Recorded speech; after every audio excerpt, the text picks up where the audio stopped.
Good morning, I'm Linda Hayes and we're currently down at Werribee Park and we're at the PSI Dressage and Show Jumping with the Stars.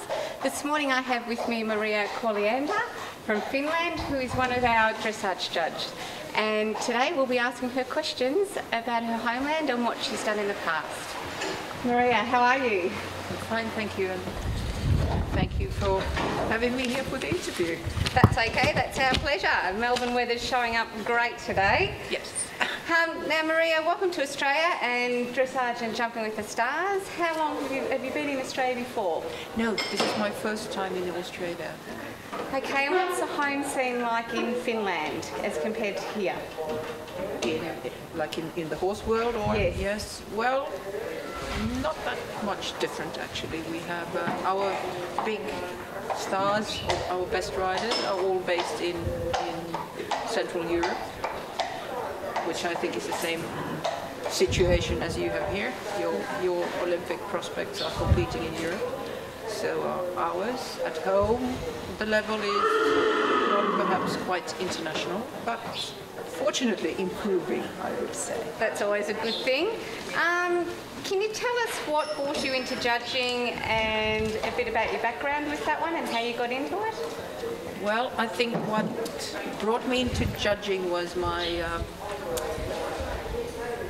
riding instructor, who was an international judge, and really a love for the horses and also an interest in the sport. And the more you know, or the more you learn about it, let's say that way, the more you learn about the sport, the more interesting it becomes, because you learn to see all kinds of little differences and you really learn to recognize the qualities. So I was never a super rider, just a keen rider, and I never had the possibility to have a really good horse. So judging was a better alternative. That sounds fantastic. So what is it that you look for in a young horse when you're actually judging out there? Well, in a young horse, we look, of course, for 3 clean paces. The rhythm always has to be there. We look for the correct basic training. And when all that is okay, then I think we look for that little extra in the really good ones. Okay, so with the Grand Prix and the difficult movements, do you find that a lot harder and more draining to judge, or do you actually find that a challenge and a lot more exciting?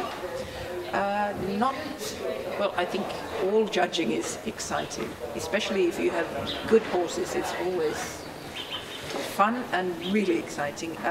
Grand Prix is, of course, it's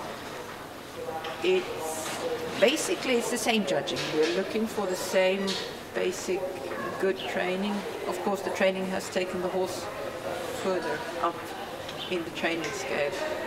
In a way, I think the higher up we go, Grand Prix being the highest level, it's almost easier, because all the movements that we judge, they are so clearly defined. What is fairly good, good, very good, excellent, and also what is not sufficient. There's less, how would you say, personal, but I liked it, like with the young horses. A young horse can make mistakes and still give you a very good impression of itself. If a Grand Prix horse makes a mistake, very clear, it was a mistake, you don't give a good mark, you go down in the marks. So it's, in a way, different, but then again, it's still the same. Now, you've judged a lot of horses, I would presume. Who would be your all-time favourite? In the young horses or overall?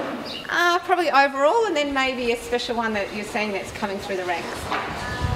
Well, if I say one of the young horses, I've judged several times in Finland, the Young Horse World Championships, and lots and lots of super horses.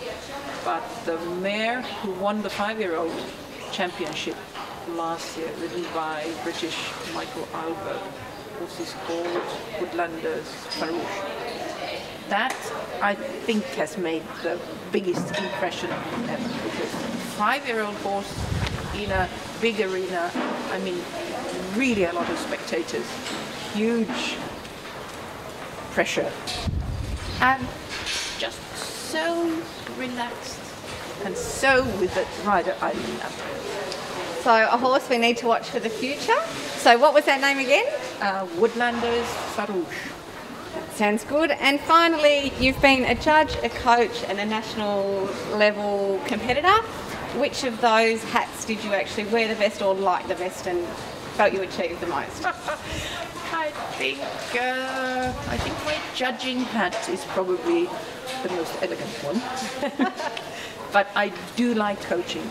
I have some pony girls and junior girls, and when they do well, I feel like a very proud mother from a grandmother. No, I do like that. As a rider, I was let's say a well-educated hobby rider. I did compete up to intermediate one, but I never felt that I have a big future. But as a rider, I'm educated, and that helps me as a judge. I think once you've ridden it, it's much easier to coach, and also it gives you another insight for judging. So thank you very much for your time with us at PSI Dressage and Show Jumping with the Stars. And that's a wrap, I think. Thank you for Top Horse.